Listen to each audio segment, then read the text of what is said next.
বিশ্বের যা কিছু মহান সৃষ্টি চিরকল্যাণকর, অর্ধেক তার করিয়াছে নারী, অর্ধেক তার নর।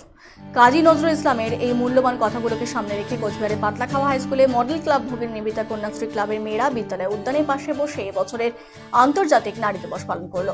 নারী দিবস উপলক্ষে কুইজ প্রতিযোগিতা এবং তাৎক্ষণিক বক্তৃতায় অংশগ্রহণ করে মেয়েরা। নারী দিবসকে গুরুত্ব দিয়ে প্রধান শিক্ষক প্রবীর মিত্র এবং অন্যান্য শিক্ষক শিক্ষিকারাও কন্যাশ্রীদের হাতে পুরস্কার তুলে দেয়।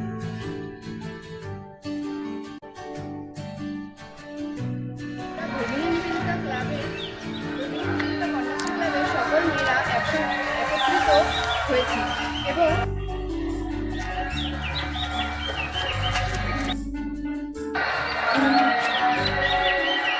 সেই সময় বাল্য বিবাহের প্রথা ছিল, থেকে দেওয়ার প্রথা ছিল। নারী দিবসে আমরা ভগিনী নিবেদিতা কন্যাশ্রী ক্লাবের সকল মেয়েরা একত্রিত হয়েছি এবং আমরা চাই যে এই ভারতবর্ষে যত নারী